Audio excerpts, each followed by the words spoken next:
ప్రభుత్వం ఇచ్చిన జాబ్ క్యాలెండర్లను వెంటనే అమలు చేయాలని కోరుతూ విద్యార్థి యువజన విభాగాలు నెల్లూరు గాంధీ బొమ్మ సెంటర్లో ఆందోళనకు దిగాయి. వైసీపీ యువజన విభాగం, విద్యార్థి విభాగం, ఏఐఎస్ఎఫ్, పీడీఎస్యు తదితర సంఘాలన్నీ ఈ ఆందోళనలో పాల్గొన్నాయి. ప్రభుత్వం జాబ్ క్యాలెండర్ ఇచ్చిన తర్వాత దాన్ని అమలు చేయడం లేదని, అనేక సందర్భాల్లో ప్రభుత్వాన్ని ప్రశ్నించినా పట్టించుకోవడం లేదని ఈ ఆందోళన చేపట్టారు. గాంధీ బొమ్మ సెంటర్లో ధర్నాకు దిగిన ఈ యువజన విద్యార్థి విభాగాలను చిన్నబజార్ పోలీసులు అరెస్ట్ చేశారు. ఈ సందర్భంగా యువజన విభాగం అధ్యక్షుడు ఊటుకూరు నాగార్జున్ను కాళ్ళు చేతులు పట్టుకుని ఈడ్చుకుపోయి జీబులో వేశారు. సొంత పూచీకత్తుపై పోలీస్ స్టేషన్ నుంచి విడుదల చేశారు. విద్యార్థి యువజన విభాగాల ధర్నాను కాస్త భగ్నం చేశారు పోలీసులు. ఏదైతే మేనిఫెస్టోలు పెట్టాలో అవి అమలుపరచండి అని అడిగినందుకు ఈరోజు ఆంధ్ర రాష్ట్రంలో విద్యార్థుల మీద, యువకుల మీద అనేక రకాలైనటువంటి దుర్మార్గమైన అన్యాయంగా అరెస్ట్ చేయడం, వాళ్ళ మీద కేసులు పెట్టడం, వాళ్ళ మీద రౌడీ షీట్లు ఓపెన్ చేసే దుర్మార్గమైన పరిస్థితి బహుశా భారతదేశంలో ఆంధ్ర రాష్ట్రంలో ఉందని తెలియజేస్తా ఉన్నా.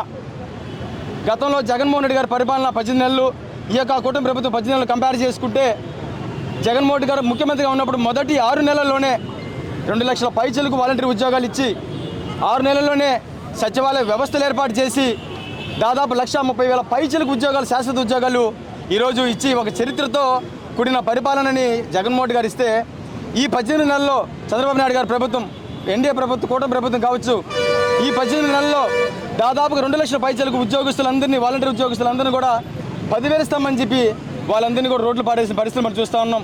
సచివాలయ వ్యవస్థల్ని నిర్వీర్యం చేస్తూ సచివాలయ ఉద్యోగాలను కూడా అనేక రకాలైనటువంటి ఇబ్బందులు గురి చేసిన పరిస్థితి ఈరోజు మనం ఆంధ్ర రాష్ట్రం చూస్తూ ఉన్నాం. అదే కాదు, జగన్మోహన్ రెడ్డి గారు ఎంతో ముందు చూపుతో మనం బిడ్డల భవిష్యత్తు కొరకు 17 మెడికల్ కాలేజీలను ఆయన తీసుకొచ్చి దాదాపు అన్నింటిని కూడా పూర్తి చేసి ప్రజలకి అందుబాటులో ఉండాలా, పేద విద్యార్థులందరూ డాక్టర్ అవ్వాలన్న ఒక దృఢ సంకల్పంతో ఈరోజు ఆ కాలేజీలను తీసుకొచ్చి పూర్తి చేసి, కొరవ కొద్దిగా ఒక 10-20% ఉంటే ఆ బాధ్యతని చంద్రబాబు నాయుడు గారి ప్రభుత్వం తీసుకోవాల్సింది పోయి ఒక 6,000 కోట్లు ఖర్చు పెడితే అయిపోయే కాలేజీలను కూడా ప్రైవేట్గా అనే పేరుతో చంద్రబాబు నాయుడు గారి బెనామీలుగా దారాదత్తం చేయడానికి ఈరోజు పూనుకున్నారంటే ఇంతకంటే దయనీయమైన పరిస్థితులు ఆంధ్ర రాష్ట్రంలో ఉంటాయని నేను అనుకోవడంలా. అంతేకాదు, జాబ్ క్యాలెండర్ అని చెప్పి జాబ్ క్యాలెండర్ని పక్కన పెట్టి బాబు క్యాలెండర్ ద్వారా చంద్రబాబు నాయుడు గారి ప్రభుత్వానికి అనుకూలంగా ఉన్న నాయకులు కావచ్చు, కార్యకర్తలు కావచ్చు, ఆయన బెనామీలకు కావచ్చు దోచిపెట్టే క్రమంలో కొంతమంది ఆయనకు అనుకూలంగా వ్యవహరించే మీడియాని కూడా వాళ్ళకి కమిషన్లు పంచే కార్యక్రమంతో పాలన సాగిస్తున్నాడు తప్ప విద్యార్థులకి, యువకులకి ఇచ్చిన ఏ ఒక్క హామీని అమలుపరిచే కార్యక్రమం చేయడానికి తెలియజేస్తా ఉన్నా. ఇదే విధంగా చంద్రబాబు నాయుడు కానీ మొద్దు నిద్రతో, మొండి వైఖరితో వ్యవహరిస్తే ఈరోజు వామపక్షాల సోదరుడు మొన్న మరి ఇతర వామపక్ష నాయకులందరితో కలిసి ఈరోజు మేము ఒక ధర్నా కార్యక్రమానికి పూనుకున్నాం. రాబోయే రోజుల్లో ఈ మొండి వైఖరి మానుకొని మేనిఫెస్టోలో పెట్టిన ప్రతి ఒక్క కార్యక్రమాన్ని, ప్రతి ఒక్క అంశాన్ని కానీ విద్యార్థులకు కావచ్చు, యువకులకు కావచ్చు మీరు కానీ ఇవ్వకపోతే ప్రతి ఒక్క నిరుద్యోగి 3,000 ఇస్తానన్నారు. ఆ 3,000 లెక్కన కొన్ని లక్షల మందికి ఈ 18 నెలలకి దాదాపు ఒక్కొక్క నిరుద్యోగి మీరు 54,000 రూపాయల వృత్తి మీరు బాకీ ఉన్న సంగతి గుర్తు చేస్తా ఉన్నా.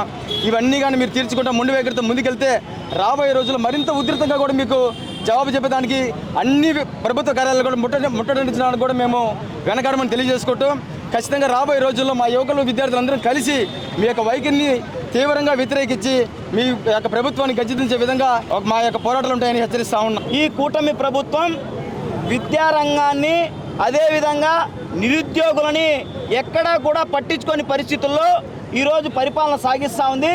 మేము ఈ షాడో ముఖ్యమంత్రి ఎవరైతే నారా లోకేష్ గారు ఉన్నారో ఆయన ఒకటే ప్రశ్నిస్తూ ఉన్నాం. అయ్యా నారా లోకేష్ గారు, మీరు విద్యాశాఖ మంత్రి, విదేశాశాఖ మంత్రి, మీరు విదేశాల్లో తిరుక్కుంటూ ఈరోజు ఆంధ్ర రాష్ట్రంలో విద్యార్థుల, నిరుద్యోగుల సమస్యలు పట్టించుకోకుండా ఈరోజు విదేశాల్లో పర్యటనలు చేసుకుంటా ఉన్నారు. మీ తండ్రి గారు నేను విజన్ ఉన్న నాయకుడు అంటా ఉన్నారు. విజన్ అంటే ఏంటయ్యా? నిరుద్యోగ వృత్తి ఇవ్వకపోవడమా? నిరుద్యోగులకి స్కిల్ డెవలప్మెంట్ సెంటర్లు ఏర్పాటు చేయకపోవడమా? అదేవిధంగా 6,400 కోట్ల రూపాయలు ఫీజు రింబర్స్మెంట్ పథకాలు విడుదల చేయకపోవడమా మీ విజన్ అని చెప్పేసి ఈ కూటమి ప్రభుత్వాన్ని విద్యార్థి యువన సంఘాలు సూటిగా ప్రశ్నిస్తూ ఉన్నాయి. అదే పద్ధతుల్లో విద్యార్థి సంఘాల నాయకులు పాఠశాలల్లో, కళాశాలల్లో వెళ్ళకూడదని చెప్పేసి ఒక జీవో ఇచ్చాడు మీ కొడుకు నారా లోకేష్ గారు. మేము ఈ నారా లోకేష్ గారిని ఒకటే అడుగుతా ఉన్నాం.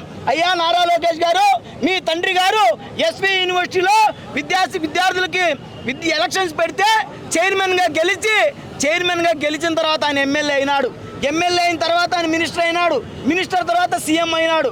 వాళ్ళ కొడుకైనటువంటి మీరు ఈరోజు ఏ విద్యార్థి సంఘంలో ఏ రాజకీయ చైతన్యం లేకుండా మీరు డైరెక్ట్గా ఎమ్మెల్యేలు మినిస్టర్లు అయిపోయినారు కాబట్టి విద్యార్థులు యువకుల సమస్యలు మీకు తెలియవు కాబట్టి మీరు ఇటువంటి చీకటి జీవోలు ఇస్తా ఉన్నారు.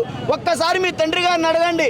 ఈరోజు విద్యా సంస్థల్లోకి విద్యార్థి సంఘాలని పోనీకపోతే ఎవరిని పోనిస్తారు? మీరు విద్యార్థుల సమస్యలు విద్యార్థి సంఘాలు కాకపోతే ఎవరు ప్రశ్నిస్తారు?